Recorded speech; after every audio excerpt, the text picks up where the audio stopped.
It's like, well, play it for us. We figure, oh, we can learn any song, no problem. We're jazz guys, right? So she starts playing the song, and it's like, I'm like, yeah.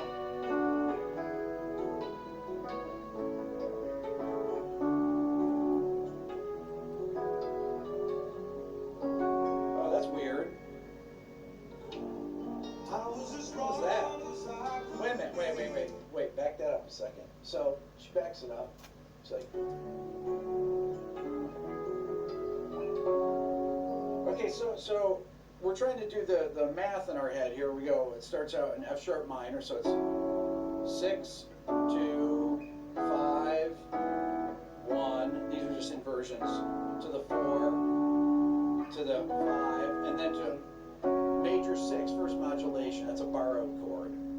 But then the verse goes up to G minor 7, right? So it moves up a half step. So there's a modulation. So then we're trying to follow the song from the beginning of the verse. Okay, so here's the verse. I was as strong as I could be to let you get away from me. Okay. Yep. Whoa, what's that? Whoa.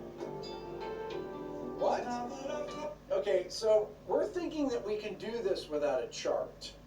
Right, for a gig later that day, we're going to play for people. So Paul and I, we haven't even gotten through the whole song, but we're thinking, should we write a chart for this? No, we can figure this out. So we start out in F sharp minor, right? So dun, dun, dun, dun, dun, dun, dun, dun. That's just the intro. Then the verse, right? And then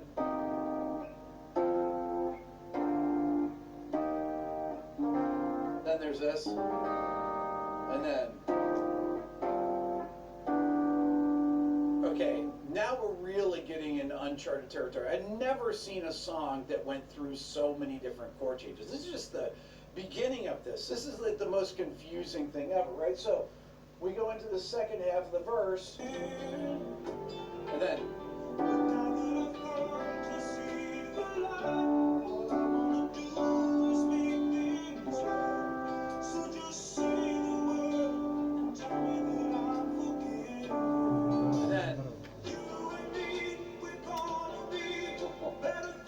I mean, what? So it goes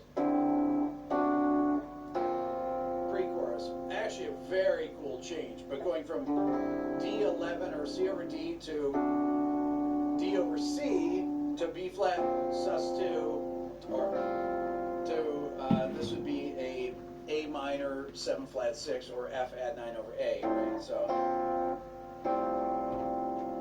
totally confusing. So don't forget, we started here in the beginning of the song, the intro, then the verse goes here, first half of the verse, second half of the verse goes there, then the pre-chorus is there. So moving from the pre-chorus,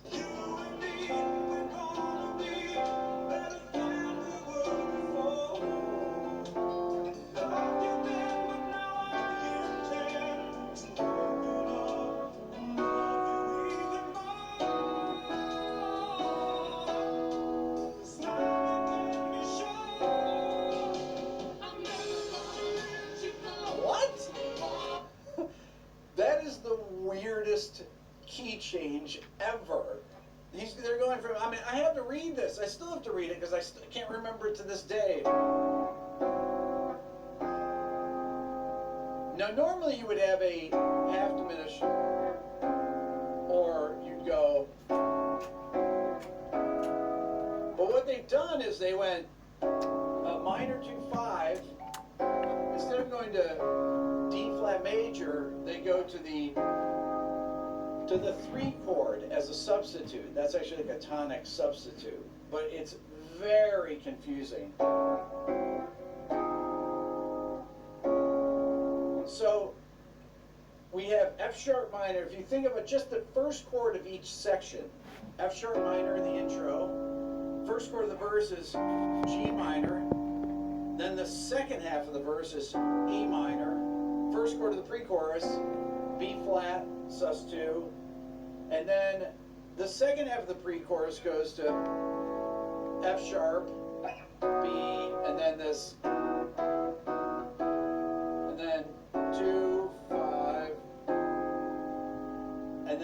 F minor. Okay, so then the chorus.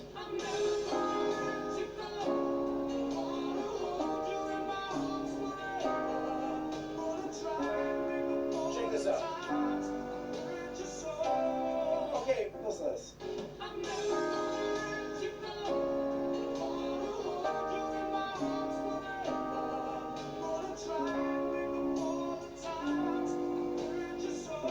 And here.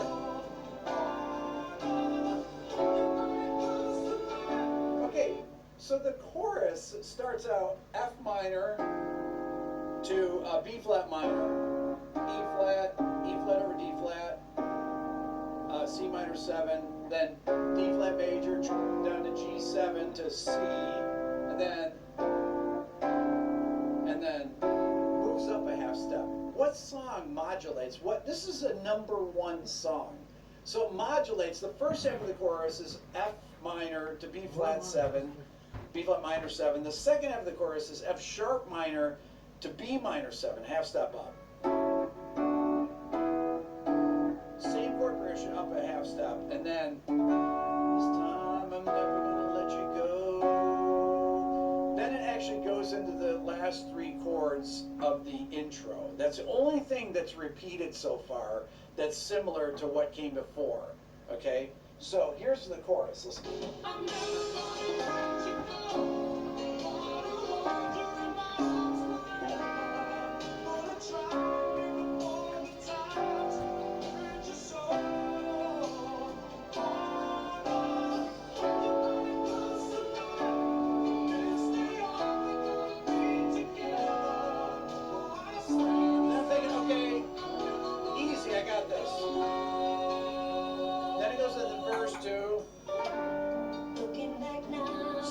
Okay.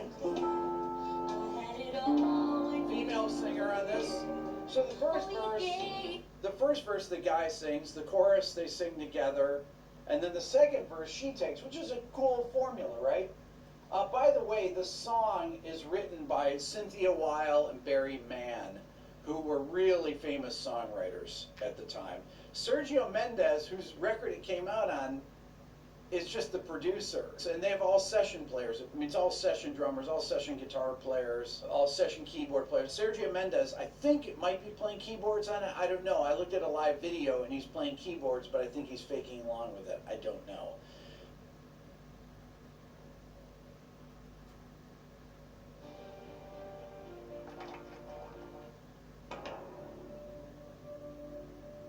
Here is the stuff of which fairy tales are made. The prince and princess on their wedding day. But fairy tales usually end at this point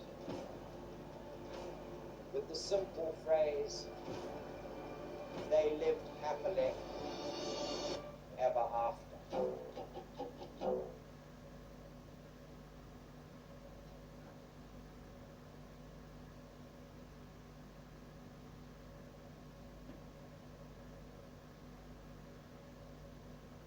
Стиша примеряет заказ. Серый. Бордо. Лемонграсс. Мини. Миди. И Макси. Как тебе, пап? Ничего себе. И модненький аксессуар. Дима спустил гонорар.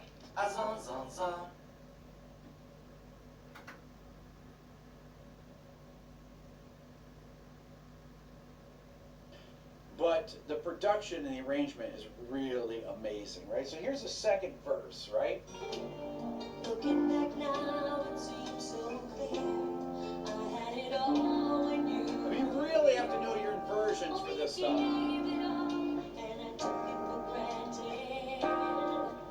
Modulate down.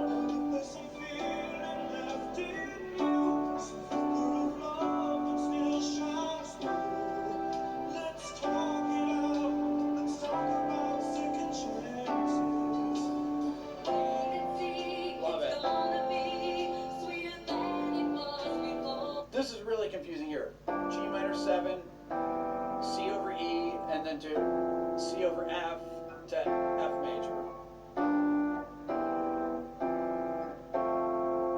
And then it goes to C. Here's the pre-chorus again, listen. Wait and see, it's gonna be sweeter than it was before. Gave some then, but now I intend to dedicate What is that? myself to giving more. Then the weird 2-5. Be sure I never let you go. Gonna hold you in my arms forever. Gonna try and make up for the times I hurt you so. Then Печально. what?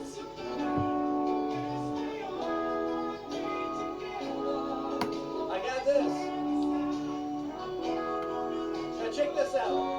Solo.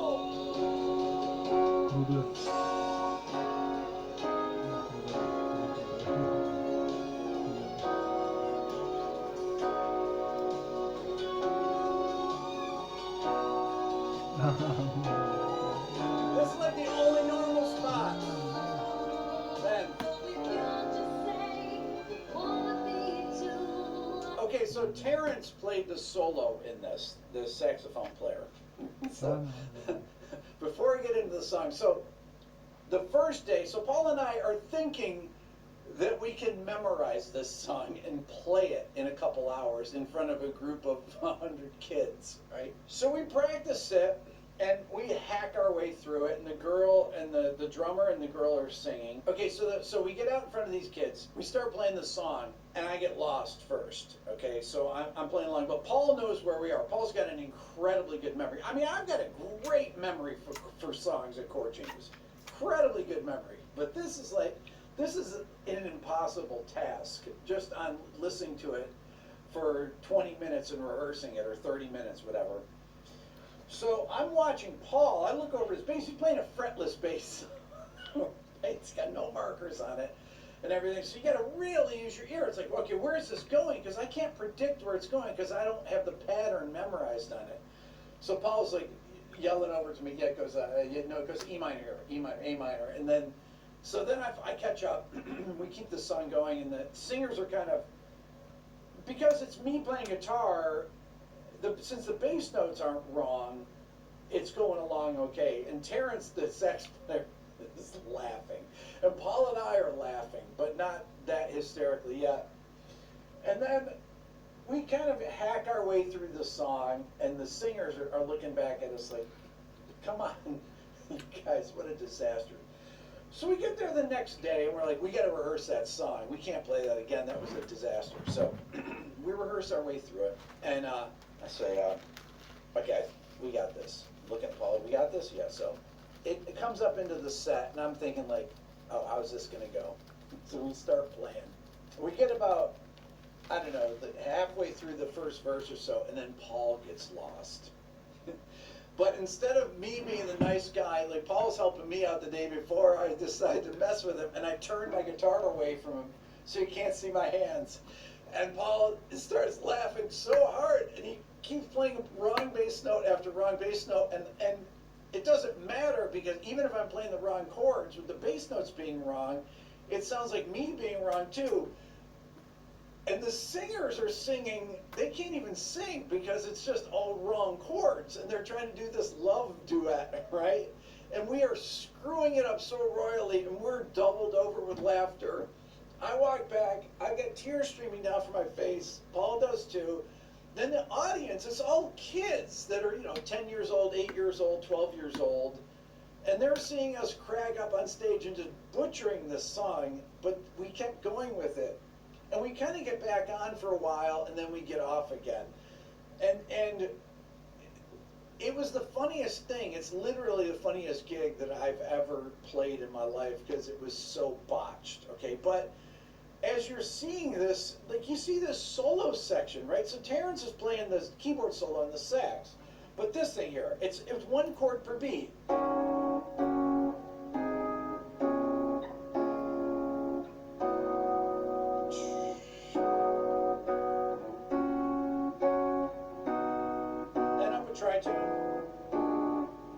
That's the first kind of normal progression that goes where you expect it, but then that's okay.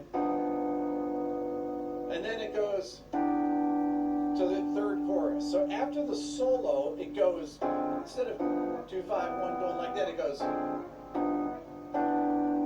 Now, my Rick brain of 40 years later is like, oh, it's just a deceptive cadence, because now that I'm thinking about it, okay, that's a minor 2, 5, 1, but it goes to C major. So D minor 7 flat 5, G7, sharp 5 to C major 7. But instead, we're subbing the E minor 7 is the sub for C major 7. Right? So it's really 2, 5, deceptive cadence. It's actually very brilliant to go there. Only a jazzer would think of this. The fact is that this was a huge hit pop song. And you don't even notice that it changes keys like 100 times in it. So after it goes from the solo, you're not even home free because it still is confusing on the ending. Let me play from the solo.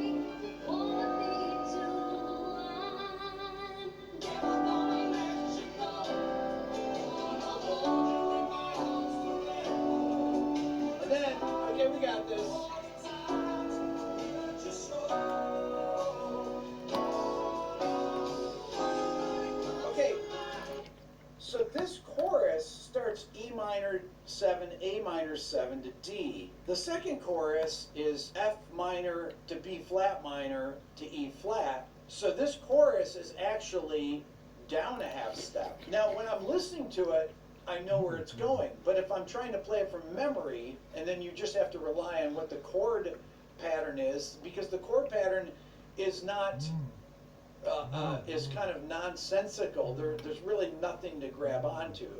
So you really need to have a chart in front of you, right? So from the third chorus, Нет, так it goes. ничего, он себе так говорит просто, наоборот. А статую куда? А для этой статуи мы найдем крепость по...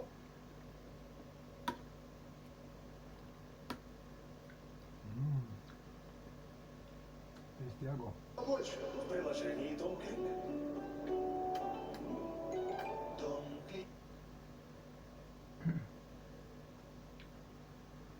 Наоборот, наоборот.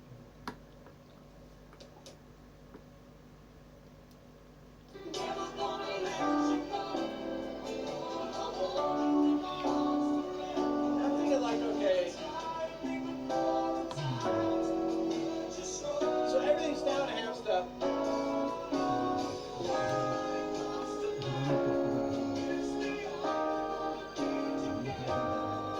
Then we have the 3 major chords in a row. Okay, so those 3 major chords in a row, in the intro, they are, but here they are down a half step, okay? And then we get to the out chorus, because there's a guitar solo that happens here. We think we're home free.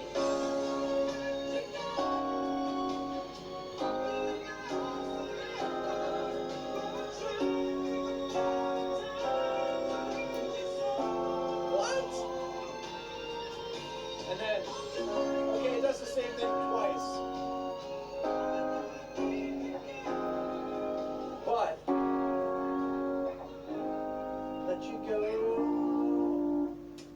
So the ending, F sharp major, G sharp major, B flat major, or G flat, A flat, B flat, right? In the intro, it's D, E, F sharp. And the next time it happens, it's D flat, E flat, F, and at the very end, it's G flat, A flat, B flat.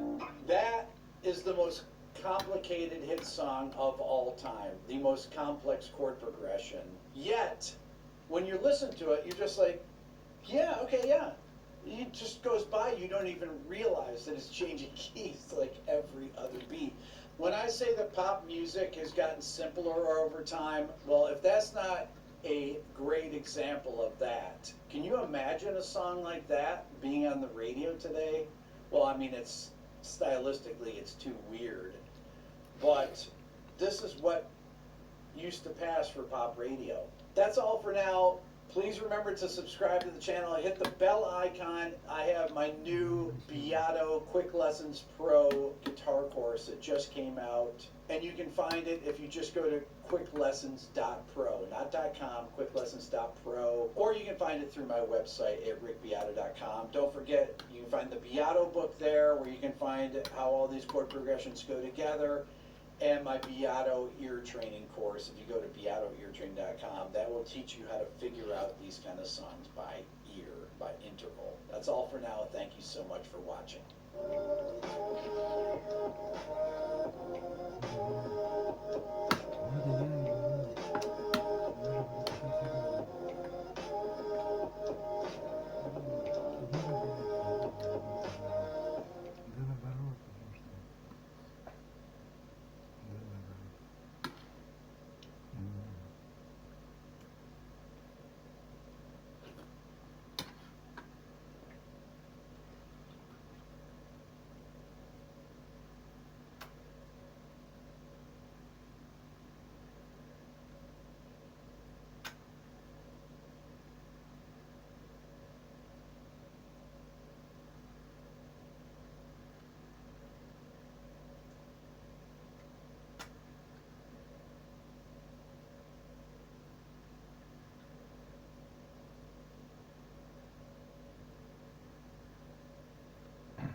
On February 23rd, 2016, Celine Dion gave a performance of her classic power ballad, All by Myself, to a packed room at Caesar's Palace in Las Vegas.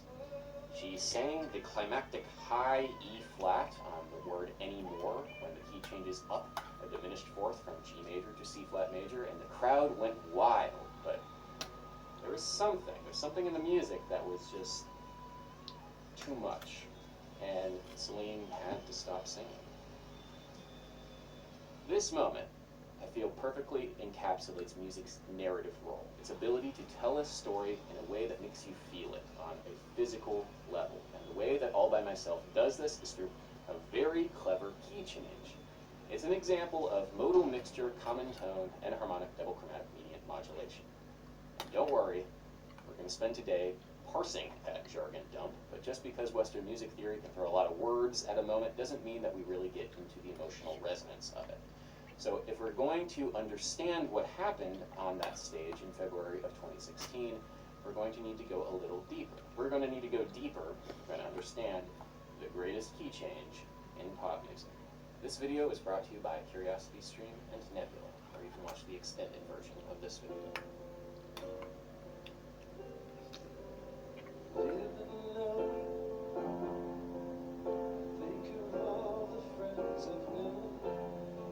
The song, All by Myself, was written and composed by the former frontman of the Raspberries, the singer Eric Carmen, who wrote the song's verses based on the second movement of Rachmaninoff's second piano concerto. He wrote the verses this way, thinking that Rachmaninoff's music was in the public domain, but it turns out it wasn't, so he was forced to give Rachmaninoff's estate writing credit on the song, which technically means that All by Myself is the Russian composer and pianist Sergei Rachmaninoff's best-selling hit single. When Celine Dion sings All by Myself live, she generally sings it in the key of G major, which is a fairly bright sound, all things considered. However, there is harmony in the song, which is borrowed from the parallel minor, G minor, which is a fairly dark sound. When you go back and forth between major and minor, light and dark, you call that modal mixture, which is the first part of the jargon that we mentioned earlier. Now, there's one note in particular that does most of the heavy lifting when it comes to modal mixture, and that is this bad boy right here, the flat 6, E flat. When you take harmony from dark G minor that features the E flat, like A minor 7 flat 5 and C minor, and you resolve those dark sounds to a bright G major, you get a chord progression which has this powerfully wistful quality to it. The harmony seems to be culturally coded to feelings of bittersweetness and the past, likely because of its use in cadences from American musical theater and tin pan alley songs from the early half of the 20th century. Since these popular songs have primarily lived on in popular culture through Christmas music, this harmony has a certain mean connotation, but for right now we're going to call it the nostalgia note. The flat 6 is the nostalgia note. Nostalgia. Now if we take a look at the verse's lyrics, we see that they pair very nicely with this bittersweet affect that we have come to associate with these kinds of chords in major keys. The phrasing of these lyrics is a little unusual though, in that they are paired with an asymmetrical 5-bar verse pattern. The first of these phrases is a short statement on the note B, the third note of G major. The second phrase is a slight elaboration, also ending on the note B, but now paired with one of those bittersweet chords, an A minor 7 flat 5 over G, which features the E flat. The third phrase is a variation on the second phrase, except this time we end on the note A. It's also been displaced by a beat, giving the melody more of a conversational effect. Making love is just for fun. This leads to the final phrase, which ends on the note G. Those days are gone. The target tones of each phrase spell out B, A, G. 3, 2, 1. 3 blind mice. It's a very Schenkerian melody, if that's your thing. But I think it's more important to note the asymmetrical conversational phrasing of the rhythm, and also the fact that it's all paired with this nostalgic harmony. Nostalgia. The end of every verse has this fantastic piano counter melody. There's like a secondary melody that supports the main melody, which Carmen borrowed directly from the second movement of Rachmaninoff's Second Piano Concerto.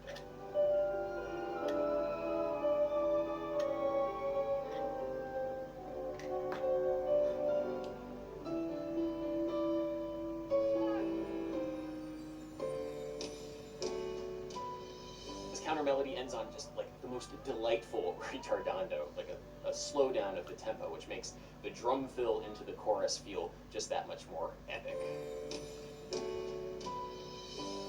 God, I love that effect. More bands should do that. I know it can be kind of cheesy, but it's such a vibe. Now this chorus of All By Myself is loosely inspired by another one of Eric Carmen's songs, Let's Pretend, from the band The Raspberries. Let's Pretend was a nice